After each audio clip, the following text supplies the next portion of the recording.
Hello, everyone, and welcome to a discussion about the current political status of Sergei Shoigu, the current Secretary of the Security Council of the Russian Federation and former Russian Defense Minister.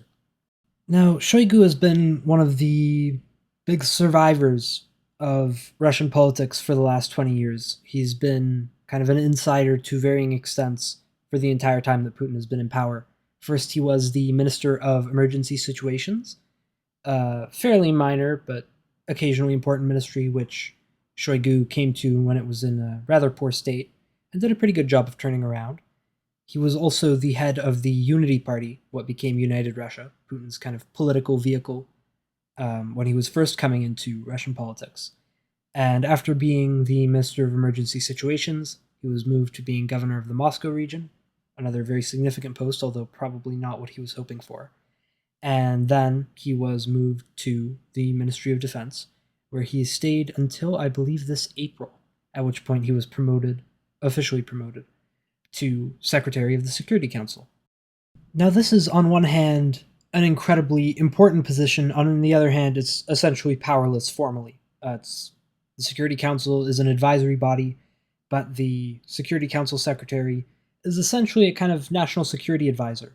The previous Security Council Secretary, Nikolai Patrushev, was one of Putin's closest allies and probably the most, or second or third most important influence on him, politically and intellectually, along with Yuri Kovalchuk.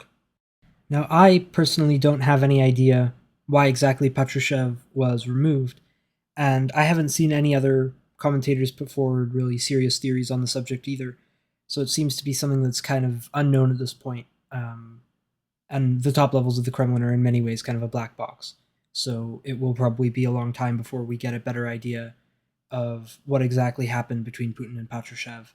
But he has been moved to a not particularly impressive position, the aide to the president on matters of naval construction, I believe. He was Secretary of the Security Council, and now he advises Putin on building ships. Now, there's a lot to be said about Shoigu's career at the Ministry of Defense. It was, in some ways, very successful. He pushed through substantial reforms in the Russian military that his predecessor, Anatoly Serdyukov, was unable to push forward due to his very poor relationship with prominent generals within the Russian military and his general deep unpopularity within the officer corps.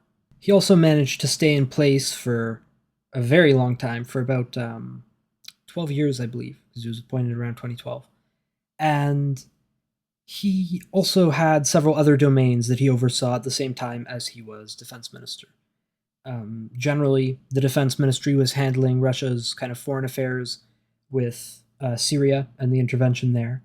And the GRU, which does a substantial portion of Russia's intelligence work, also falls under the defense ministry.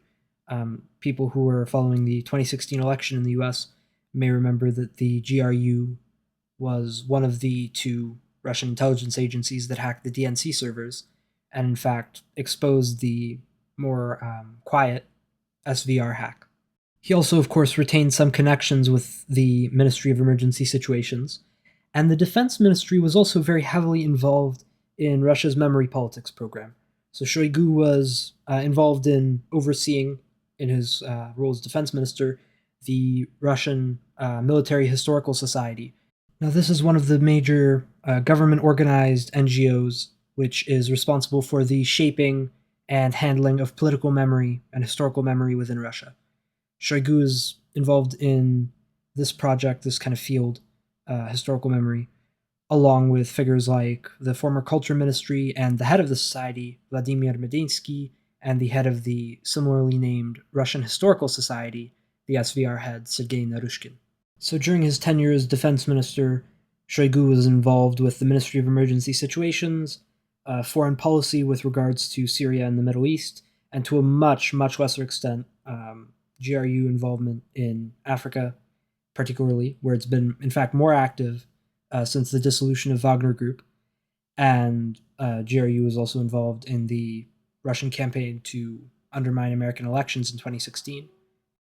And on top of all of that, and a close personal relationship with Putin, along with a close and lasting political relationship, he was also heavily involved in the shaping of Russian historical memory, which has been not necessarily a primary, but a significant Kremlin project in the last decade. Running the Russian Defense Ministry also comes with almost endless opportunities for corruption, something we will very much be looking at later. And so Shoigu has documented wealth that goes far beyond what is typically possible on the salary of a Russian defense minister. Although, of course, the defense ministry also hasn't necessarily been the best place to be for the past 2 years, given that Shoigu was the primary official responsible for the building up and development of the military, which has completely botched the attempt to invade Ukraine. So, in some ways, stepping away from the defense ministry has been a positive thing for Shoigu, politically, or could be interpreted that way at least. But it has also come with a cost. Several of his clients have been arrested in the past months. The first was Timur Ivanov, his deputy defense minister. We've also seen the arrests of Vadim Shamarin and Vladimir Verletsky of the main communications directorate, and Yuri Kuznetsov of the main personnel directorate, as well as Dmitry Buglakov, a general who was formerly in charge of logistics for the Russian military, but in 2022, September of 2022, he was replaced by Mikhail Mizintsev. You may remember him as being primarily responsible for overseeing the Russian siege of Mariupol. The general Ivan Popov was also arrested, but he was not particularly a Shoigu loyalist. On the other hand, he actually was a very harsh critic both of Shoigu and the chief of the general staff, Valery Gerasimov. Very harsh, not by objective standards, but by the standards of the Russian military. Now, these removals are fairly open to interpretation, but I would be most inclined to interpret it primarily as an effort by the new defense minister, Andrei Belousov, to clean house so he can bring in his own people and essentially remake the ministry as he wants it, without being limited and restrained by old Shoigu loyalists. Now, it's not at all uncommon for former loyalists to the former leadership of Russian bodies to either act as essentially proxies or sources of influence for that former leadership, or to be swept out as the new leadership comes in, cleans house, brings in its own people. In fact, Shoigu did the same thing with the people that Serdyukov brought into the defense ministry. Partially for that reason, also partially because they were deeply unpopular with the generals. But I digress. Now, personally, I would lean towards dismissing the theory of the Security Council as a kind of golden parachute for officials who have fallen out of usefulness but not necessarily out of favor. I think it applies quite well to the Security Council Vice Chairman Dmitry Medvedev, but not particularly well to Patrushev or to Shoigu.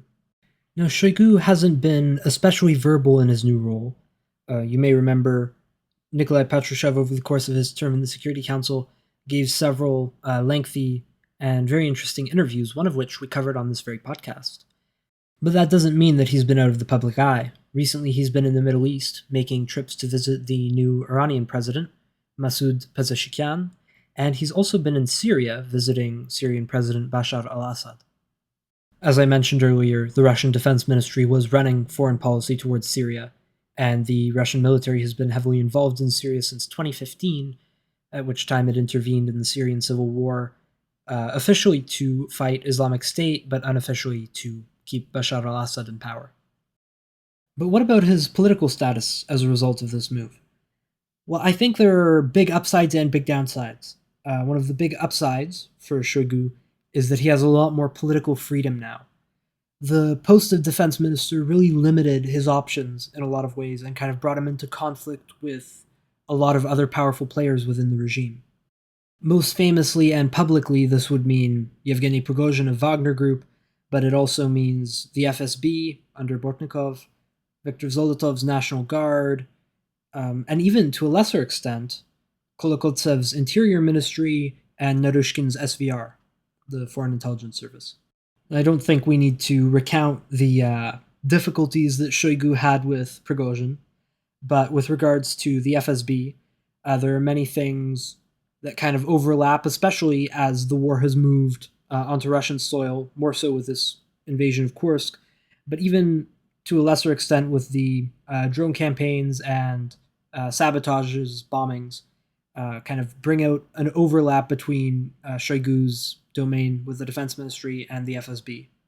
And indeed, it has been the FSB, along with Alexander Bastrykhin's investigative committee, which has overseen the arrests of numerous generals from Shoigu's tenure in the defense ministry. Now, the conflict with the National Guard has also been, in some ways, a lot more dramatic. The National Guard was involved quite heavily in the initial phases of the Russian invasion of Ukraine, and indeed saw active combat under the military and did not do well. There was a rumor in Moscow for some time about Viktor Zolotov actually punching out Sergei Shoigu over a perceived slight to his honor, which is almost certainly nonsense. Probably grows out of a very dramatic incident a few years back in which Zolotov challenged opposition leader Alexei Navalny to a duel as a result of the idea that Navalny had impinged on his honor by accusing him of corruption. There's also the question of manpower. The FSB, not so much, but the National Guard and the military are generally competing for kind of the same pool of people.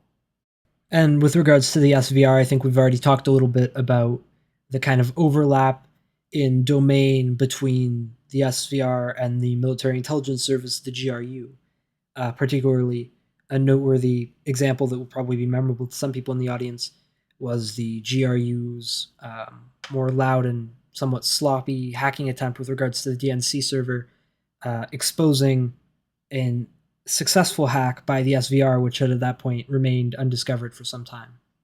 And it is also worth noting that the GRU also has overlaps in responsibility with the FSB, because the FSB, while it's supposedly limited to domestic intelligence, it does also run foreign intelligence in the post-Soviet space. Indeed, there was the appearance of a brief purge in the FSB, which was eventually undone, and the head of the branch of the FSB, which was responsible for, among other things, Ukraine, was briefly imprisoned, that being Sergei Beseda of the 5th branch of the FSB. On the other hand, the position of Secretary of the Security Council doesn't really bring out any kind of profound institutional conflicts with other major aspects of the Russian state in the same way that being the defense minister does. So this gives Shoigu politically a lot more freedom and room to maneuver and to make allies and alliances, and to maintain friendly relations with some of the most important people in Russian politics, especially during wartime. Although one doubts that he will ever have particularly positive relationships with Viktor Zolotov. But there are also major downsides to this move. The biggest is the cleaning of house by the new minister, Belousov. Now, a lot of the people who were removed and arrested have been Shoigu loyalists and clients, and the fact that Shoigu either can't or won't protect his clients, for whom he is supposed to be kind of a roof and a protector, very much undermines him politically in terms of his ability to recruit essentially new clients in the future. That's a major political weakening, and it doesn't necessarily look good for him. Now, one excellent Russia expert, Mark Galeotti, suggested that one of the big reasons that Shoigu allowed his clients to be removed was that it was a signal of loyalty to the regime and to Putin, to the system, in accepting kind of this new position and being willing to largely relinquish his hold over the defense ministry. Now, I'm inclined to agree somewhat, but I think it's very important to note the degree to which this is also almost certainly indicative of some kind of loss of prestige and loss of influence. Not like a collapse of his standing, but a reduction in his ability to protect his people. And with regards to the arrests of generals, I forgot to mention two others, Vladimir Shesterov and Pavel Popov. Popov also was a former deputy defense minister. Former now that he's been arrested, which is important to specify, I suppose, because we also have, in addition to these two deputy defense ministers, Popov and Ivanov, we also have Bulgakov, who was a deputy defense minister and was removed from that position over a year prior to his arrest. Now, I would bet that given his general political skill, which is to some degree a given to have been kind of a major figure in the Putin regime for the last 24 years, essentially as long as the regime has existed, and to have no real kind of archenemies or kind of hatreds although he does have a rather negative relationship with a lot of people. Um, he will probably do okay with this. I think the political freedom that's granted by the new position compared to the defense ministry might not necessarily be enough to make up for the unfortunate loss of his clients if he was kind of a lesser political actor, but given his considerable skill, I think he will probably be able to leverage it in a way that will make it, if not necessarily worth it, then not a huge blow. But while the move to the Security Council is formally a promotion institutionally, I would very much recommend to see this as kind of a negative thing for Shoigu in the short term. It should be noted also that his removal from the post of defense minister primarily does look like essentially a correction of his poor fulfillment of that position and, frankly, his incompetence. The person brought in to replace him, as we've discussed before, Andrei Belousov, is a kind of technocrat. He's experienced in economics and finance and auditing, so he's essentially being brought in to clean up the Russian military's books and get it roughly into shape and probably, at least to some extent, to hopefully cut down a little bit on corruption. There's also the fact that generally there is very little turnover within the Putin regime, and Putin doesn't tend to fire people for being inept. He also does prefer to keep them in their current positions for as long as possible. He doesn't like to remove people. As I said, very little turnover. For instance, to take one example, the current director of the FSB, Alexander Bortnikov, is currently 72 and is continuing to serve in that role by Putin's special exception to the current standard law, which is supposed to enforce a mandatory retirement age on the FSB director at the age of 70. So to summarize, while this is certainly at least something of a step down for Shoigu in a number of ways, he will continue to be a fundamental part of the regime, and it will come with certain benefits, so he will recover from this with time. This is by no means the end of Sergei Shoigu as a relevant political actor in the Russian space. And that is the end of this discussion for today. Thank you for listening, and have a good day.